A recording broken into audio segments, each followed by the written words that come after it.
Today is September 23rd, 2024. My name is Rob Carr of Kalamazoo Right to Life.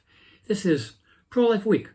Well, I just saw on our Pro-Life website the news that Kamala Harris, our dearly beloved Vice President, the word salad queen, will not be attending the Al Smith Memorial Dinner on October 17th. It's okay. So who was Al Smith? If you haven't heard of this dinner before, who was Al Smith? Well, Al Smith in the mid to late 1920s was the governor of New York, who in 1928 ran for president as the Democratic nominee against Herbert Hoover, and obviously he lost, as we all know. But Al Smith was the first Roman Catholic to be the nominee of a major political party to run for president. He was the first one. Obviously, John Kennedy was the second, and obviously he will become the first Catholic. Joe Biden is the second Catholic, if we want to call him a Roman Catholic. So Al Smith will die in 1944, and then in 1945, the Cardinal of New York, of the Archdiocese of New York, started a dinner in Al Smith's honor. And eventually this became a very popular event for politicians to attend. Richard Nixon and John Kennedy attended. You're always attending together. And they both spoke, and presidential candidates have always attended the dinner. And the first candidate who never attended was Walter Mondale in 1984.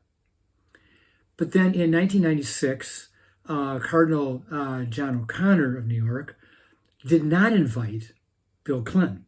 And the reason is, partly, that Clinton had just vetoed a bill that would have banned partial birth abortions.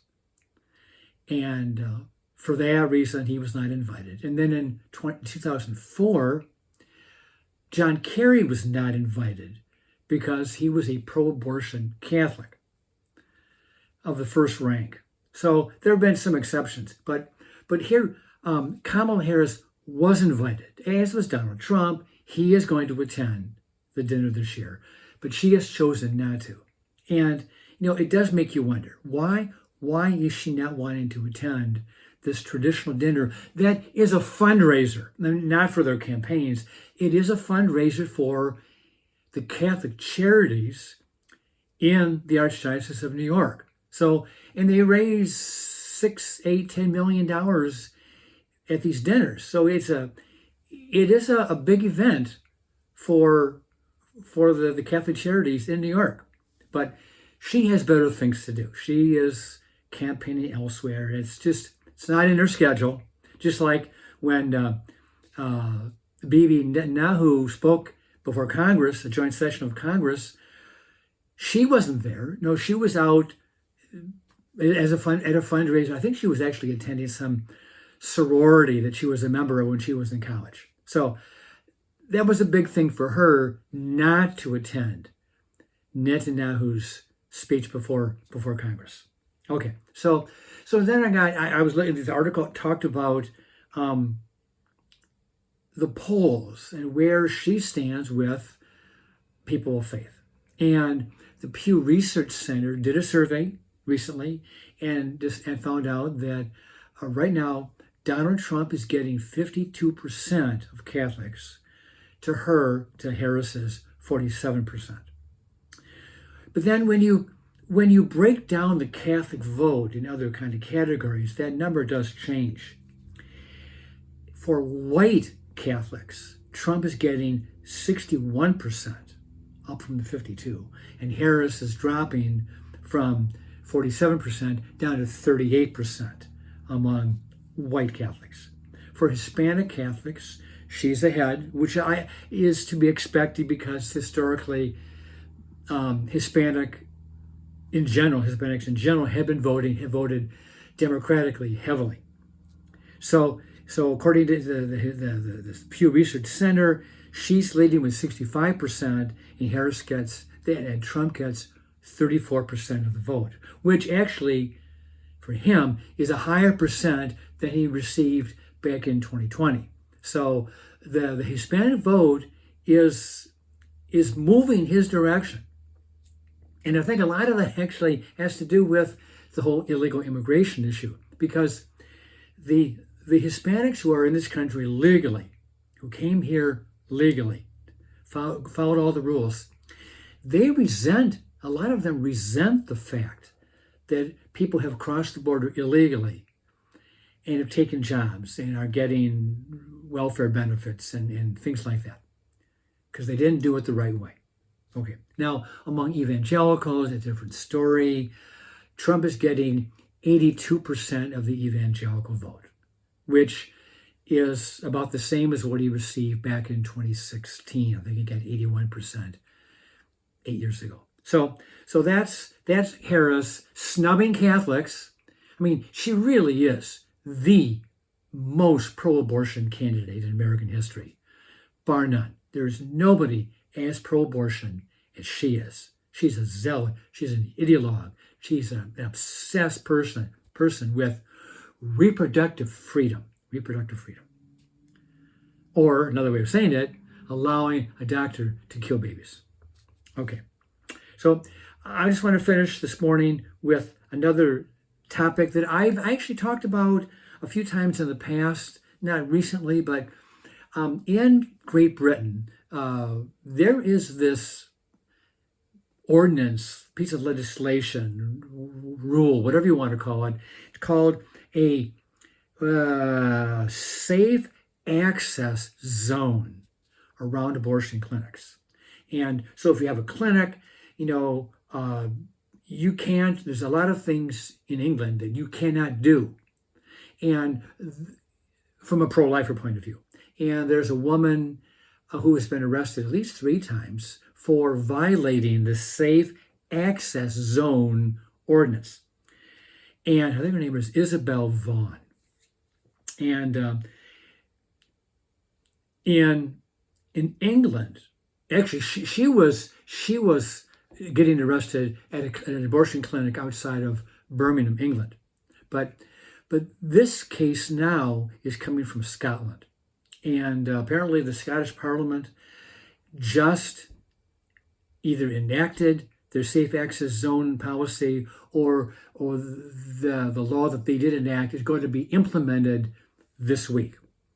And it is going to deny civil liberties. It's going to deny free speech rights. It's going to deny the right to peacefully assemble. And it's going to deny the pro-life movement's ability to offer support for pregnant women. And I'm gonna read a quote by a man named John Dagan. He's the head of this pro-life group opposing these safe access zones in Scotland. So here's the quote. Today's buffer zone legislation is an affront to basic freedoms in Scotland. The fact that someone can be criminalized for praying or offering to help a woman in need is an outrageous and dangerous precedent. We, this organization that he represents, is here to ensure that this sweeping attack on civil liberties does not go unnoticed. By outlawing peaceful pro-life activity around abortion facilities, buffer zone legislation denies desperate women a final way out of abortion. And many of these women feel pressured into abortion, sometimes by partners, family, or financial circumstances. Ultimately, buffer zones only protect the abortion industry. How true. Not the women and unborn children who pass through its gates. As well as outlawing compassion, buffer zones set a terrible precedent, breaching fundamental rights to free speech and freedom of religion. In England, buffer zones have already led to the arrests of persons silently praying outside abortion facilities. That's this Isabel Vaughan I was mentioning before. Last quote. Buffer zones have introduced thought crime into Scottish society.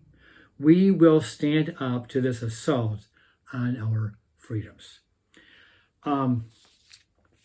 Praise the Lord that people are standing up and speaking out against these buffer zone policies in Great Britain.